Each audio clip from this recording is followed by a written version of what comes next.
마태복음 5장 9절입니다. 마태복음 5장 9절 두 번 읽도록 하겠습니다. 화평하게 하는 자는 복이 있나니 그들이 하나님의 아들이라 일컬음을 받을 것이며 화평하게 하는 자는 복이 있나니 그들이 하나님의 아들이라 일컬음을 받을 것이며 아멘. 제가 아마 중학교 다닐 때였던 것 같아요. 그때 담배가 새롭게 하나 출시가 되었는데 담배 이름이 참 독특했습니다. 담배 이름은 시나브로였는데 아마 들어본 적 있으실 것 같습니다.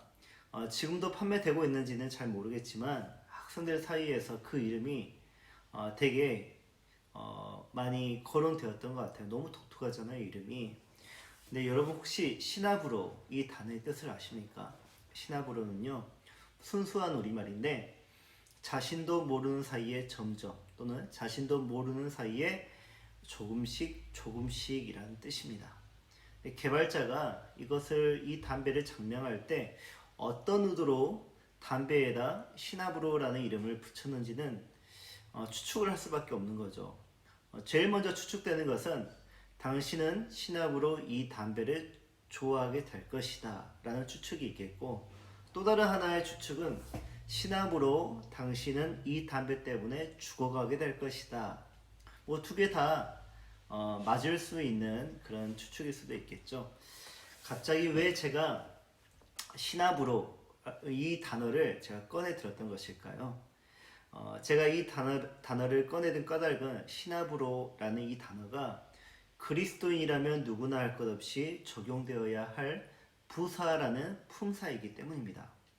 부사는 문장의 형용사나 동사나 또는 부사 또 전체 문장을 설명해주고 꾸며주는 품사 중에 하나이잖아요. 그런 의미에서 우리 그리스도인들에게 시나브로라는 이 부사는 우리 그리스도인의 성질을 더 자세하게 설명해주고 꾸며주는데 중요한 역할을 한다는 것이에요. 그렇다면 시나브로가 이 단어가 우리 그리스도인으로서의 어떤 성질을 잘 꾸며주고 또 설명해주고 그리고 더 자세하게 말해주는 것일까요? 그것은요, 화평입니다. 시나브로, 화평, 이게 참 중요해요. 그러므로 모든 그리스도인은 화평하게 하는 사람들로 부름을 받았는데, 그 성질 또한, 이 화평이라는 성질 또한 새 창조에 의해 또 부여를 받았고요. 그래서 시나브로는 그 성질, 화평이라는 성질이 자신도 모르는 사이에 점점 또 조금씩 성장하고 발전하고 온전해져야 한다는 그런 의미로 사용되어야 하겠죠. 그러므로 모든 그리스도인은 자신도 모르는 사이에 점점 또 조금씩 화평하게 하는 사람이 되어야 합니다. 왜냐하면 그것이 하나님의 자녀에게서 발견되는 새로운 삶이 되기 때문이죠. 유대인들은 메시아에 대한 집착이 아주 강했습니다. 그들에게는 과거 바빌로니아, 그리고 페르시아, 헬라 제국, 그리고 로마 제국에 의해 그 강한 나라들에 의해 제국주의에 의해서 정말 많은 핍박을 당하기도 했고, 나라도 빼앗기고 주권도 빼앗기고 또 그들의 성전이 무너지는 것까지 다 경험했잖아요. 그래서 그들은 강한 메시아, 그들의 왕보다 강한 메시아, 또 그들의 나라보다 강한 메시아의 나라에 대해서 집착을 했습니다. 그들의 뼈아픈 역사를 생각해 보노라면 그들의 그런 강한 집착을 충분히 이해할 수 있을 것 같아요. 타인으로부터 폭력을 당해본 사람은 다 가지는 경험이 있거든요. 어떤 경험이냐? 내가 그들보다 강한 힘이 있어서, 강한 권력이 있어서 복수를 시도하는 상상의 나래를 펼치는 그런 경험을 다 가져본 적이 있을 거예요. 물론 저도 있고요. 오죽하면 모든 유대인들이 하물며 세례 요한까지 그런 메시아, 강한 메시아에 대한 집착을 놓지 않았던 것일까요? 그러나 주님은 그들에게 다른 메시아의 모습을 보이시고 또 그들이 추구하는 복을 주시겠다고 약속하지 않고 다른 복을 그들에게 제안을 하십니다. 아니다. 너희는 아직 깨닫지 못했다. 화평하게 하는 사람들이 복이 있다. 나의 나라는 이 세상 나라가 아니다. 만일 그러하다면 내 백성이 이를 위해 싸우고 있을 것이다. 그러나 내 나라는 그렇지 않고 있다. 너희의 견해는 잘못된 것이다. 라고 주님은 말씀하시죠. 주님은 이스라엘이라는 나라가 로마 제국이 되는 것이 복이 아니다라고 말씀하십니다. 또한 예수님은 유대인이 로마인이 되는 것이 복이 아니다라고 말씀하시죠. 유대인은 로마인이 되고 싶었거든요. 이스라엘은 로마 제국이 되고 싶어 했거든요. 우리도 그렇지 않습니까? 우리도 부자가 되고 싶고 건물주가 되고 싶어하고 권력자가 되고 싶어하고 모두로부터 인기가 있는 삶이 되고 싶어 하잖아요. 근데 주님은 우리 그리스도인이 그런 삶이 아니라고 말씀하셔요. 도리어 주님은 우리가 또는 유대인들이 도저히 이해할 수 없고 용납할 수 없는 것을 복으로 선언하시면서 그 복된 삶을 우리 보고 살아내라고 말씀하시죠. 화평하게 하는 자는 복이 있나니 그들이 하나님의 아들이라 일컬음을 받을 것이며, 화평하게 하는 사람들이 어떻게 해서 복이 될 수 있는 것일까? 화평하게 하는 사람들이 다른 모든 사람들과 절대로 같지 않기 때문에 복이 있다라는 것이에요. 화평하게 하는 사람들은 세상 나머지 사람들에게 그들과 다른 부류의 사람으로 인식되고요. 그 사람이 바로 하나님의 아들들이구나, 하나님의 자녀들이구나 라는 것 때문에 복이 된다라는 것입니다. 주님은 우리 인간이 가지는 모든 문제의 원인이 어디에서 근원한다고 말씀하셨습니까? 네, 이 마음이라고 했죠. 문제는 이 사람의 마음 속에 있으며 새 사람이 아니고서는 이 문제를 다룰 수 없다고 우리에게 말씀하셨습니다. 인간의 악한 생각과 살인, 간음, 간통, 시기, 질투, 악의, 기타 이러한 부정한 것들은 모두 다 어디에서 나온다고요? 이 마음에서 나온다고요. 인간의 거짓되고 부패한 마음이 이것을 환경 탓으로 돌린 것이지, 우리가 조금만 생각해 보아도 우리 안에서 그리고 우리 주변에서 발생하는 모든 문제는 이 마음에서 비롯된 문제임을 우리는 알 수 있습니다. 진짜 문제는 그래, 내 마음이 문제구나 라면서 아주 작은 표면적인 마음의 문제를 어떻게 한번 해결해 보려고 시도를 해요. 그래, 감사하자. 하루에 100번만 써보자. 그래, 상담을 받아보자. 그래, 눈 꼭 감고 한번 용서해 보려고 시도는 해보자. 그런 모든 시도들. 근데 그런 시도들이 과연 마음에서 비롯되는 모든 문제를 궁극적으로 해결할 수 있을까요? 또는 문제를 회피하거나 유화하는 방식으로 그 문제들을 해결할 수 있을까요?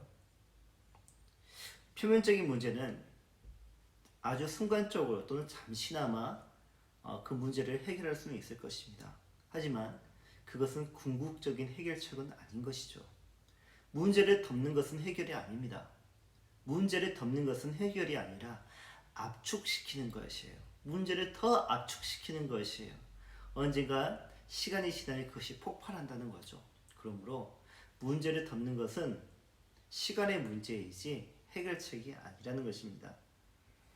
그것은 예수님의 제자들이 가지고 있는 문제들이기도 했죠.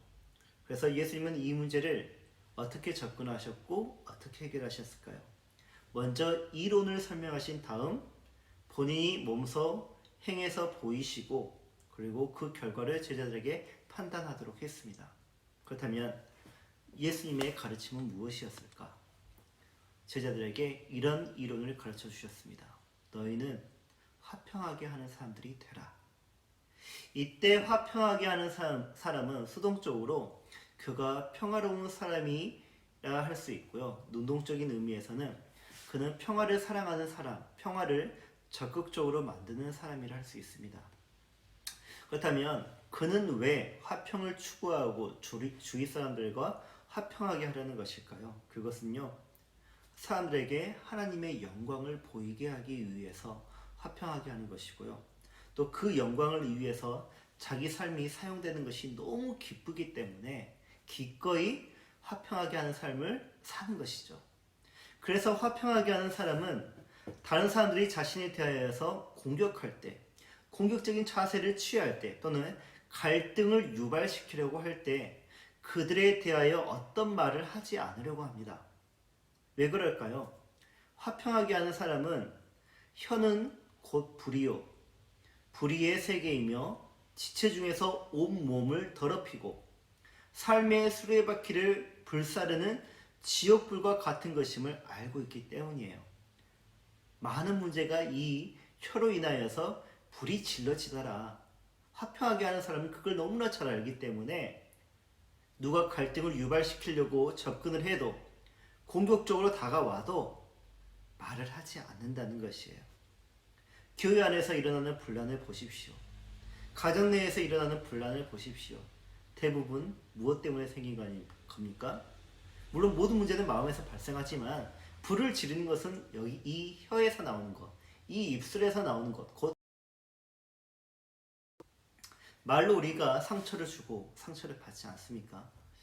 우리는 경험적으로 이 혀의 무서움을 너무나 잘 압니다. 그런데도 우리는 이 혀를 간수하는데 참으로 무지하고 게으르고 그리고 서투르죠. 입술을 억제하는데, 화평하게 하는 사람은 이 혀와 입술을 억제하는데 정말 온 신경을 사용하는 사람이라고 할 수 있습니다. 왜냐? 어떻게 해요? 화평하게 하는 사람은 듣기를 속히 하고 그리고 말하기는 더디하게 하거든요. 화평을 위해 말을 하고 싶은 충동을 느끼죠.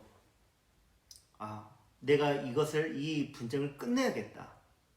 내가 이 갈등을 한번 끝내야겠다라고 화평을 위해서 내가 말 한마디를 해야겠다라고 하는 그 모든 시도들은 어떻게 됩니까?